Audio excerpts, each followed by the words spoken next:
Hello everyone, स्वागत है फिर से एक नए वीडियो में। तो दोस्तों, लुसेंट का जो सेशन चल रहा है ऑब्जेक्टिव प्रश्न का, उसको आगे बढ़ाते हुए आज हम लोग पार्ट 2 देखेंगे और इसमें 100 इंपॉर्टेंस क्वेश्चन का निचोड़ देखेंगे।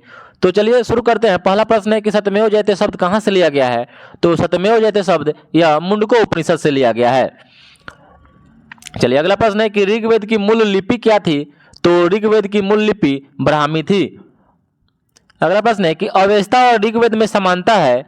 अवेस्ता किस क्षेत्र से संबंधित है। तो जो अवेस्ता है यह ईरान से संबंधित है, ईरान देश से। अगला प्रश्न है कि वैदिक काल में किस जानवर को अघन्य माना जाता था। तो किस जानवर को, तो यह गाय को माना जाता था। अगला प्रश्न है कि जीविकोपार्जन हेतु वेद वेदांग पढ़ाने वाला अध्यापक यानी मास्टर को क्या कहते थे। तो उसको उपाध्याय कहते थे। जो वेद वेदांग पढ़ाते थे, वेद 4 है, वेदांग 6 है, इसको पढ़ाने वाले अध्यापक को उपाध्याय कहते थे। अगला प्रश्न है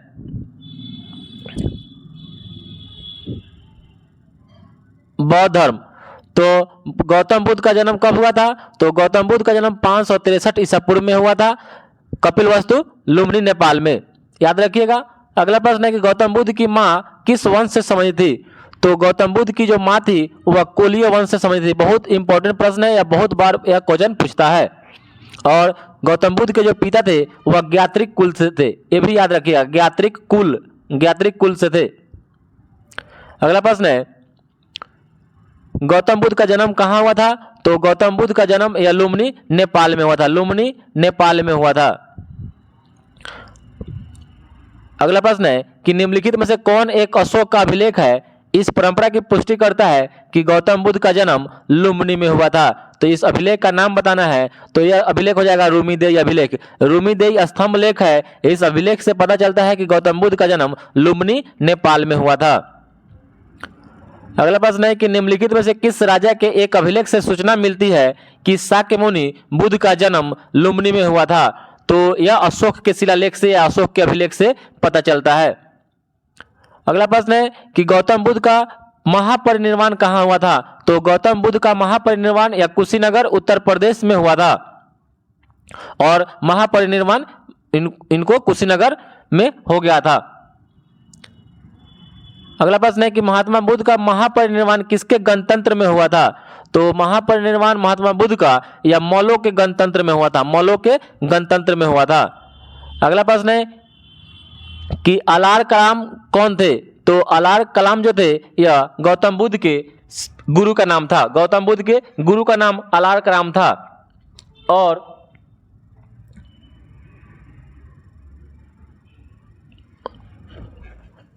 अलार कलाम से इन्होंने शून्य का ज्ञान प्राप्त किया था। शून्य का ज्ञान अलार कलाम से गौतम बुद्ध ने प्राप्त किया था। जबकि आपसे भी क्वेश्चन पूछ सकता है कि इनके दूसरे गुरु का नाम रुद्रकलाम पुत्र था, उनसे इन्होंने किस चीज की शिक्षा ली थी। तो योग का ज्ञान प्राप्त किए थे। योग का ज्ञान प्राप्त रुद्रकलाम पुत्र से किए थे। अगला प्रश्न है कि गौतम बुद्ध ने अपना पहला धर्मचक्र प्रवर्तन किस स्थान पर दिया। तो पहला यह सारनाथ, जिसका पूरा नाम ऋषिपत्तनम था, वहीं पर इन्होंने पहला बौद्ध धर्म चक्र प्रवर्तन दिए थे और सबसे ज्यादा श्रावस्ती में दिए थे उपदेश। अगला प्रश्न है कि सारनाथ में अपना पहला प्रवचन किसने दिया। तो यह महात्मा बुद्ध दिए थे। अगला प्रश्न है कि बुद्ध ने सर्वाधिक उपदेश कहाँ दिए थे। तो यह श्रावस्ती में दिए थे। अगला प्रश्न है कि गौतम बुद्ध कौशाम्बी किसके राज्यकाल में आए थे। यानी गौतम बुद्ध कौशाम्बी किसके राज्यकाल में आए थे। तो यह उदयन के कार्यकाल में आए थे और यही उदयन पाटलिपुत्र को स्थापित किया था। यह अजात शत्रु का पुत्र था और यह हर्यक वंश से संबंधित है, यह भी बात याद रखिएगा। अगला प्रश्न है कि गौतम बुद्ध की मृत्यु के पश्चात बौद्ध संगीति की अध्यक्षता की गई।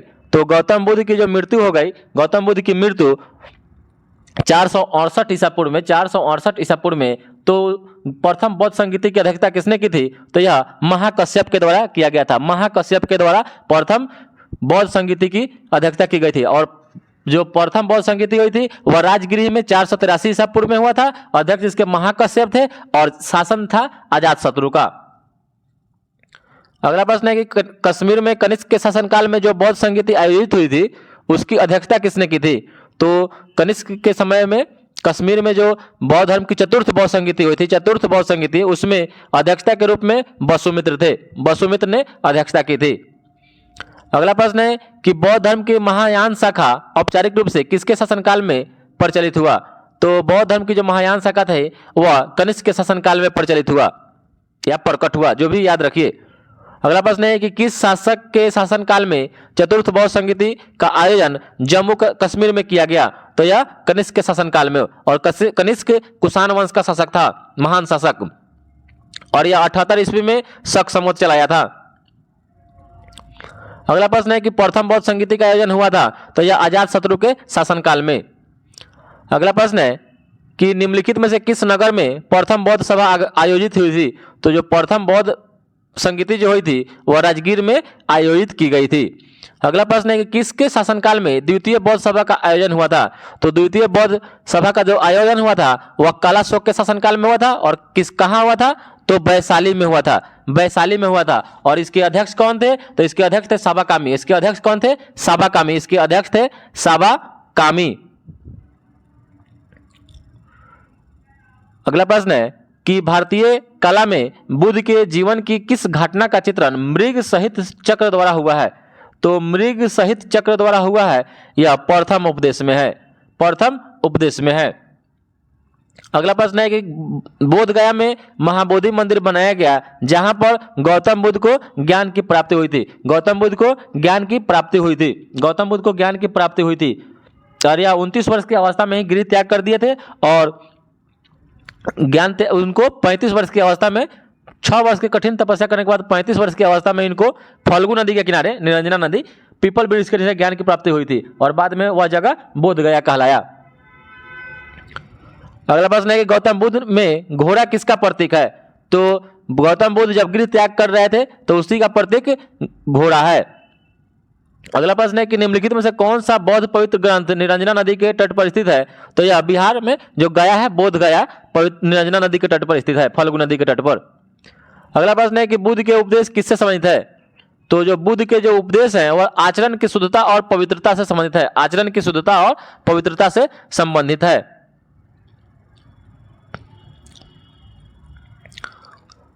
अगला प्रश्न है कि निम्नलिखित में से कौन बुद्ध के जीवन काल में ही संघ का प्रमुख होना चाहता था? तो बुद्ध के जीवन काल में ही संघ का प्रमुख देवदत्त होना चाहता था, देवदत्त।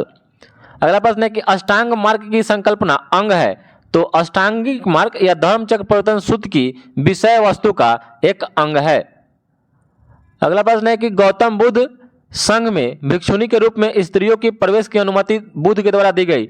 तो यह वैशाली में दिया गया। वैशाली में जब बौद्ध संघ भिक्षुणी के रूप में स्त्रियों को प्रवेश की अनुमति बुद्ध के द्वारा दी गई, वैशाली में।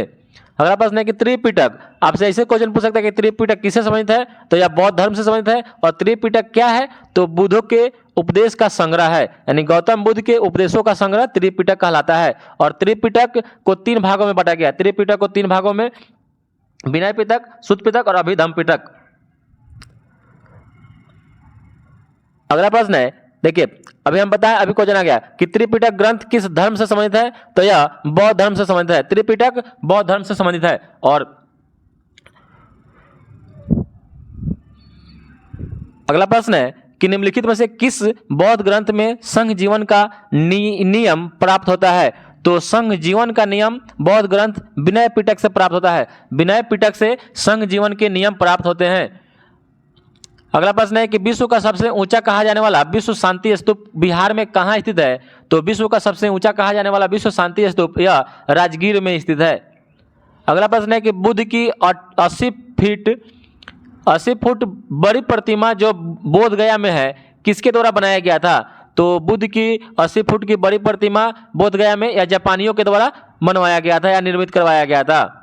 अगला प्रश्न है कि वह स्तूप स्थल जिसका संबंध भगवान बुद्ध के जीवन की किसी घटना से नहीं रहा है वह कौन सा है? तो वह स्तूप स्थल जिसका संबंध भगवान बुद्ध के जीवन की किसी घटना से नहीं रहा है वह सांची का स्तूप है। और सांची का स्तूप यह अशोक के द्वारा बनवाया गया था, यह अशोक के द्वारा बनवाया गया था। और यह कहाँ है? तो यह मध्य प्रदेश में है, यह मध्य प्रदेश में है।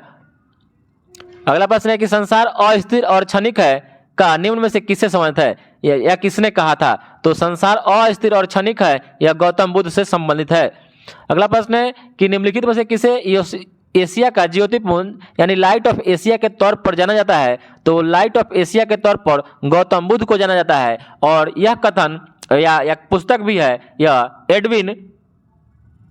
एडविन अर्नाल्ड के द्वारा यह कथन कहा गया है और यह बुक भी लिखा गया है।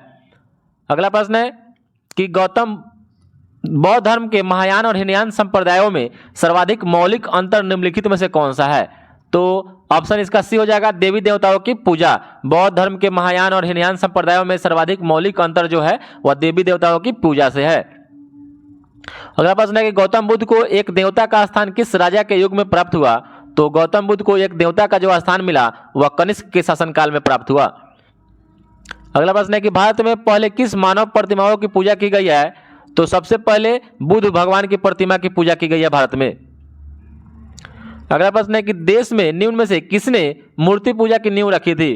तो मूर्ति पूजा की नींव जो रही थी, पहले निराकार होता था, उसके बाद आकार दिया गया, मूर्ति पूजा की नींव रखी गई, यह बौद्ध धर्म में ही रखा गया।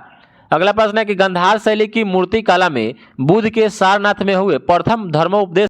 तो इसका उत्तर हो जाएगा धर्मचक्र। क्या हो जाएगा? धर्मचक्र। अगला प्रश्न है कि बुद्ध की खड़ी प्रतिमा निम्न में से किस काल में बनाई गई? तो बुद्ध की खड़ी प्रतिमा या कुषाण काल में बनाई गई, कुषाण काल में। अगला प्रश्न है कि भूमि स्पर्श मुद्रा की सारनाथ बुद्ध मूर्ति संबंधित है? तो यह गुप्त काल से है। तो गुप्त काल में भूमि स्पर्श मुद्रा की अवस्था में बुद्ध की मूर्ति रहती थी और कुषाण काल में खड़ी प्रतिमा कर दिया गया। एक कंफ्यूजन नहीं रहना चाहिए दोस्तों। अगला प्रश्न है कि महायान बौद्ध धर्म में बोधिसत्व अवलोकितेश्वर को और किस नाम से जाना जाता है? तो अवलोकितेश्वर को पद्म पानी के नाम से जाना जाता है, पद्म पानी के नाम से। तो दोस्तों आप लोग को यह सेशन कैसा लग रहा है प्लीज कमेंट में बताइएगा और वीडियो को जितना हो सके शेयर, लाइक और सब्सक्राइब जरूर कर दीजिएगा, चैनल को सब्सक्राइब कर दीजिएगा दोस्तों। अगला प्रश्न है कि प्रथम शताब्दी ईस्वी में किस भारतीय बौद्ध भिक्षुक को चीन भेजा गया था? तो किसको भेजा गया? तो यह नागार्जुन को भेजा गया था। प्रथम शताब्दी ईस्वी में किस भारतीय बौद्ध भिक्षुक को चीन भेजा गया था? तो यह नागार्जुन को भेजा गया था। अगला प्रश्न है कि शून्यता के सिद्धांत का सर्वप्रथम प्रतिपादन करने वाला बौद्ध दार्शनिक का नाम क्या है? तो यह शून्यता के सिद्धांत का सर्वप्रथम प्रतिपादन नागार्जुन के द्वारा किया गया था, नागार्जुन के द्वारा किया गया था।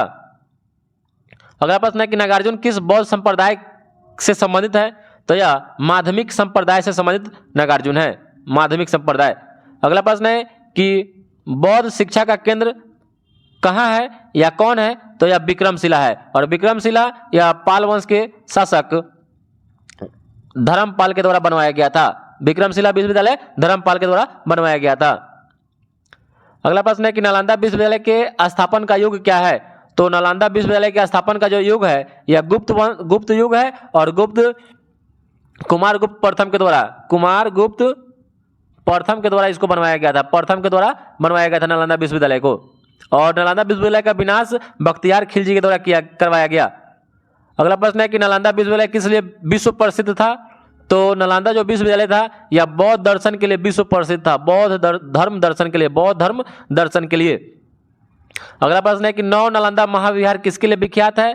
तो यह पाली अनुसंधान संस्थान के लिए, पाली अनुसंधान संस्थान के लिए नौ नालंदा महाविहार विख्यात है। अगला प्रश्न है कि निम्नलिखित में से कौन सी बात बौद्ध धर्म और जैन धर्म में समान नहीं है? तो बौद्ध धर्म और जैन धर्म में समानता किसमें नहीं है? तो यह आत्मदमन में नहीं है, जबकि अहिंसा में है, वेदों के प्रति उदासीनता है और रीति रिवाजों की अस्वीकृति है, जबकि आत्मदमन में दोनों में असमानता है। अगला प्रश्न है कि बौद्ध धर्म और जैन धर्म ही धर्म विश्वास करते हैं। तो बौद्ध धर्म तथा जैन धर्म दोनों ही धर्म विश्वास करते हैं कर्म तथा पुनर्जन्म के सिद्धांत में।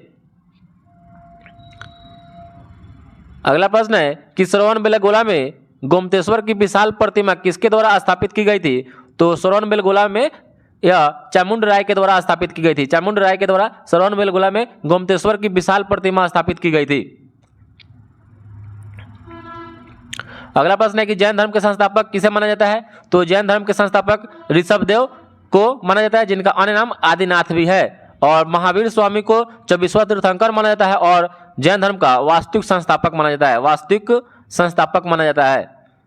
अगला प्रश्न है कि महावीर स्वामी का जन्म कहाँ हुआ था? तो महावीर स्वामी का जन्म कुंडलग्राम वैशाली में हुआ था 540 ईसा पूर्व में। अगला प्रश्न है कि महावीर जैन की मृत्यु निम्नलिखित में से किस नगर में हो गई? तो इनकी मृत्यु पावापुरी राजगीर में हो गई, पावापुरी में। अगला प्रश्न है तीर्थंकर शब्द संबंधित है? तो तीर्थंकर शब्द जो है यह जैन धर्म से संबंधित है। एक आपसे पूछेगा स्यादवाद, स्यादवाद ये भी आपका जैन धर्म से है। अनेकांतवाद, अनेकांतवाद ये भी आपका जैन धर्म से संबंधित है। एक आपका कैवल्य है, कैवल्य यह भी आपका जैन धर्म से संबंधित है। ये तीनों शब्द याद रखिएगा दोस्तों। अगला प्रश्न है कि जैन तीर्थंकरों के क्रम में अंतिम कौन था? तो यह महावीर स्वामी थे और यह 24वें थे क्रम से। अगला प्रश्न है कि निम्नलिखित में से कौन एक जैन तीर्थंकर नहीं है?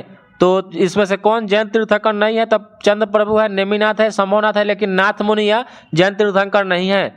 अगला प्रश्न है कि जैन धर्म में पूर्ण ज्ञान के लिए कौन सा शब्द का प्रयोग किया जाता है? तो यह कैवल्य शब्द का प्रयोग किया जाता है, कैवल्य शब्द का। अगला प्रश्न है कि त्रिरत्न सिद्धांत, सम्यक धारण, सम्यक चरित्र और सम्यक ज्ञान किस धर्म की महिमा है? तो यह जैन धर्म की महिमा है। अगला प्रश्न है कि अनुव्रत सिद्धांत का प्रतिपादन किया था? तो अनुवर्त सिद्धांत का प्रतिपादन जैन धर्म में किया गया था, जैन धर्म में अनुवर्त सिद्धांत का प्रतिपादन किया गया था, जबकि कालचक्र या बौद्ध धर्म में किया गया था। अगला प्रश्न है कि स्यादवाद सिद्धांत है? तो स्यादवाद सिद्धांत यह जैन धर्म का है, जैन धर्म का स्यादवाद सिद्धांत है। अगला प्रश्न है कि अनेकांत निम्नलिखित में से किस क्रोध सिद्धांत एवं दर्शन है? तो यह भी जैन मत का है, अनेकांतवाद। अगला प्रश्न है कि जैन धर्म के अनुसार सृष्टि की रचना एवं पालन पोषण कैसे हुआ है? तो यह सार्वभौमिक विधान से हुआ है, सार्वभौमिक विधान से हुआ है। जैन धर्म के अनुसार सृष्टि की रचना सार्वभौमिक विधान से हुआ है।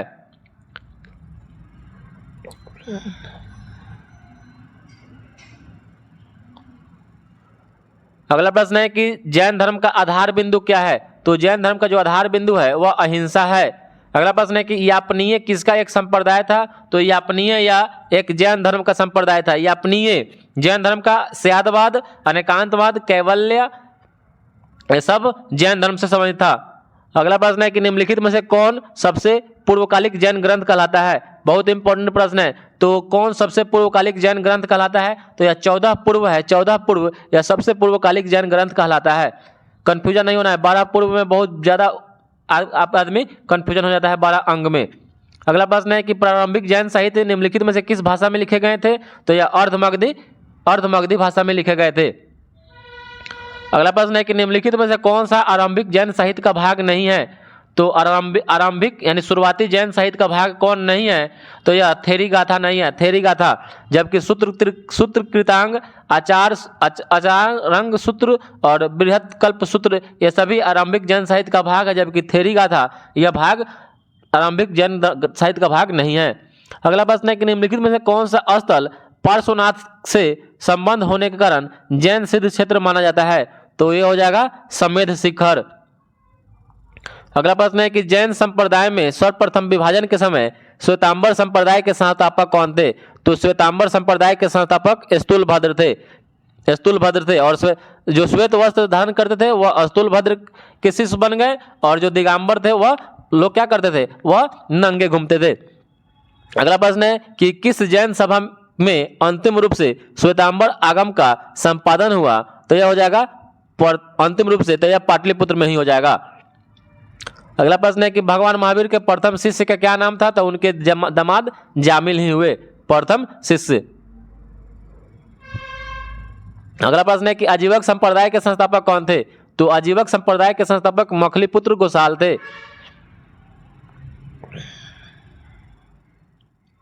अगला प्रश्न है कि निम्नलिखित में से किसने प्रतिपादित किया कि भाग ही सब कुछ निर्धारित करता है, मनुष्य असमर्थ है? तो यह आजीवकों ने ही बताया था। अगला प्रश्न है कि बराबर की गुफाओं का उपयोग किसने आश्रय गृह के रूप में किया था? तो यह किया था आजीवकों ने ही। अगला प्रश्न है कि उत्तर प्रदेश में बौद्ध एवं जैनियों दोनों की प्रसिद्ध तीर्थ स्थली कौन सा है? तो यह कौशाम्बी है। अगला प्रश्न है कि महान धार्मिक घटना महामस्त का अभिषेक निम्नलिखित में से किससे संबंधित है? तो महामस्तक अभिषेक किससे संबंधित है और किसके लिए जानी जाती है? तो यह बाहुबली के लिए जानी जाती है। अगला प्रश्न है कि निम्नलिखित में कौन सा प्राचीन भारत में शैव संप्रदाय था? तो प्राचीन भारत में शैव संप्रदाय कौन था? तो ये हो जाएगा मतमयूर। मतमयूर एक शैव संप्रदाय से संबंधित है। पूछ सकता है ऐसे भी कि मतमयूर किस संप्रदाय से संबंधित है? तो मतमयूर जो है ना, यह शैव संप्रदाय से संबंधित है, शैव संप्रदाय। अगला प्रश्न है कि अर्धनारीश्वर मूर्ति में आधा शिव तथा आधा पार्वती का प्रतीक है, तो यह किसके लिए है? तो एक देव और उसकी शक्ति का योग है, देव और शक्ति का योग है। अगला प्रश्न है कि नयनार कौन थे? तो नयनार जो थे वह शैव धर्म को मानने वाले थे, शैव धर्म को मानने वाले थे नयनार। और शैव धर्म में नयनारों की संख्या 63 बताई गई है, और वहीं वैष्णव धर्म में अलवारों की संख्या 12 बताई गई है। अगला प्रश्न है कि भागवत संप्रदाय के विकास में किसका देन अत्यधिक था? तो भागवत संप्रदाय के विकास में गुप्त वंश का सर्वाधिक योगदान है। अगला प्रश्न है कि भागवत धर्म के प्रवर्तक कौन थे? तो भागवत धर्म के प्रवर्तक कृष्ण थे। अगला प्रश्न है कि किस ग्रंथ में सर्वप्रथम देवकी के पुत्र कृष्ण का वर्णन किया गया है? तो देवकी के पुत्र के रूप में कृष्ण का वर्णन छांगोद्य उपनिषद में किया गया है, छांगोद्य उपनिषद में। अगला प्रश्न है कि वसुदेव कृष्ण की पूजा सर्वप्रथम किसने शुरू की थी? तो वसुदेव कृष्ण की पूजा सर्वप्रथम भागवतों ने शुरू की थी, भागवतों ने। अगला प्रश्न है कि निम्नलिखित में से किस देवता को कला में हल के लिए प्रदर्शित किया गया? तो कला में हल के लिए तो यह कृष्ण के बड़े भाई बलराम थे। अगला प्रश्न है कि भागवत संप्रदाय में भक्ति के रूपों की संख्या कितनी है? तो भागवत संप्रदाय में भक्ति के रूपों की संख्या 9 बताई गई है। अगला प्रश्न है कि हेलियोडोरस का बेसनगर अभिलेख संदर्भित करता है? तो हेलियोडोरस का जो बेसनगर अभिलेख है वह संदर्भित केवल वासुदेव से संदर्भित है, केवल वासुदेव से। अगला प्रश्न है कि बेसनगर अभिलेख का हेलियोडोरस कहाँ स्थित है? हेलियोडोरस कहाँ का निवासी था? तो बेसनगर अभिलेख का हेलियोडोरस कहाँ का निवासी था? तो यह तक्षशिला जो वर्तमान में पाकिस्तान में है। अगला प्रश्न है कि भारत में आस्तिक और नास्तिक संप्रदायों में कौन सा विभेदक लक्षण है? आस्तिक और नास्तिक संप्रदायों में कौन सा विभेदक लक्षण है? क्योंकि वेदों की प्रामाणिकता में आस्था। अगला प्रश्न है कि निम्नलिखित में से कौन मोक्ष के साधन के रूप में जन्म, कर्म तथा भक्ति को समान महत्व देता है? तो कौन सा मोक्ष के साधन के रूप में जन्म, कर्म और भक्ति को महान महत्व देता है, समान? तो हो जाएगा भगवत गीता। अगला प्रश्न है कि निम्नलिखित में से कौन प्रस्थान त्रय में सम्मिलित नहीं है? प्रस्थान त्रय में सम्मिलित नहीं है, तो भगवत गीता, ब्रह्मसूत्र और उपनिषद है, जबकि भागवत धर्म जो है वह प्रस्थान त्रय में सम्मिलित नहीं है। अगला प्रश्न है कि वह प्राचीन स्थल जहां 60,000 मुनियों की सभा में संपूर्ण महाभारत कथा का वाचन किया गया था वह है? तो वह है नैमिषारण्य, नैमिषारण्य।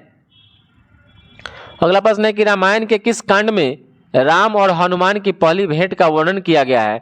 तो इसका सही उत्तर हो जाएगा किष्किंधा कांड में। तो किष्किंधा कांड में राम और हनुमान की पहली भेंट का वर्णन रामायण में किया गया है। तो आज के लिए इतना ही दोस्तों, फिर मिलते हैं दूसरे 100 प्रश्नों का जो सेशन चल रहा है उसको लेकर। तब तक आप लोग इसको देखिए और ढेर सारा है, इसको शेयर और लाइक और सब्सक्राइब कर दीजिएगा दोस्तों, और दोस्तों के साथ शेयर कर दीजिएगा ताकि जितने भी तैयारी हमारे दोस्त भाई कर रहे हैं, बंधु कर रहे हैं, सभी तक यह पहुंच जाए। तो बहुत बहुत धन्यवाद दोस्तों वीडियो देखने के लिए।